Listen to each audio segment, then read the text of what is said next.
my favorite day to train, hands down, is back day. Several reasons, really. One, we've got the variations in movements. Two, there's so many more muscles in my back that I want to develop.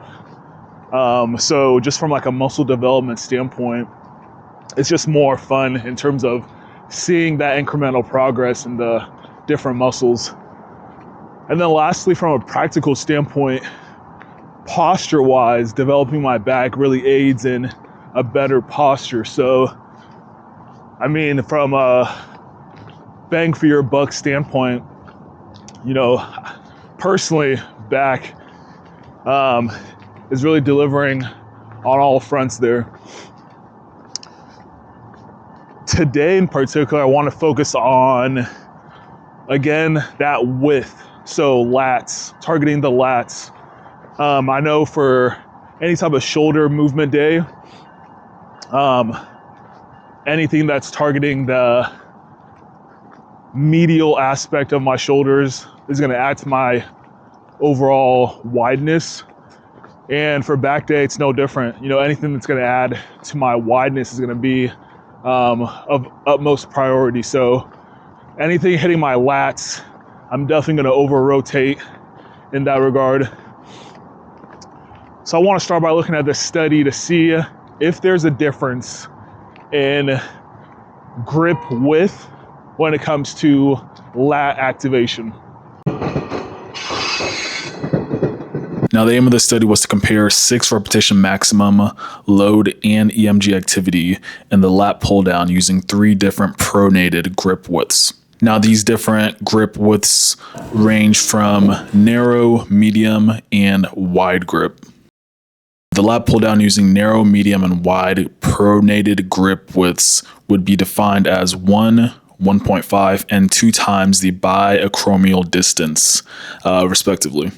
To standardize the movement, the start and stop position was dictated and kept the same despite grip widths among subjects. Comparing the EMG activity of the whole movement of the reps performed in the eccentric phase, the lats and infraspinatus had greater EMG activity using wide compared with narrow grip.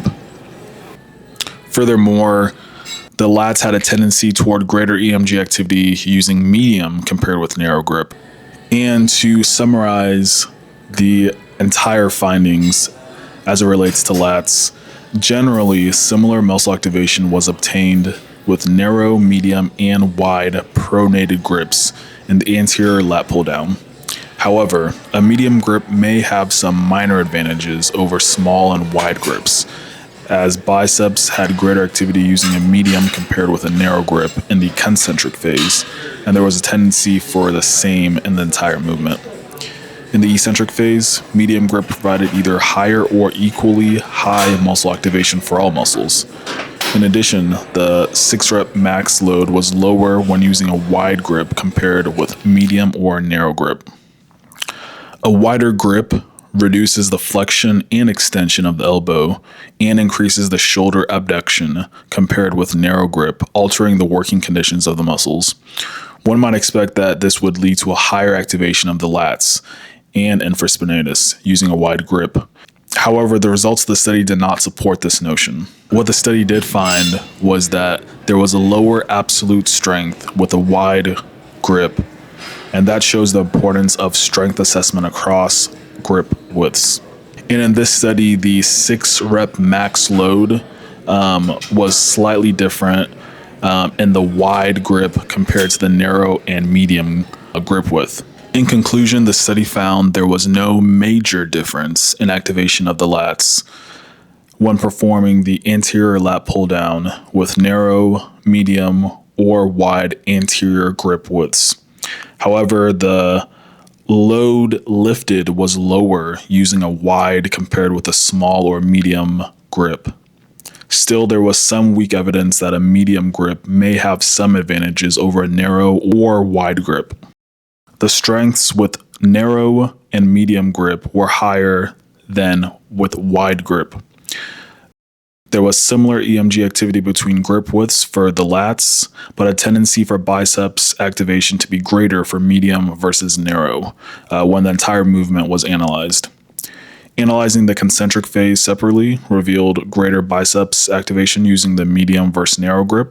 In the eccentric phase, there was greater activation using wide versus narrow grip for the lats and infraspinatus, and tendencies for medium greater than narrow for lats, and medium greater than wide for biceps.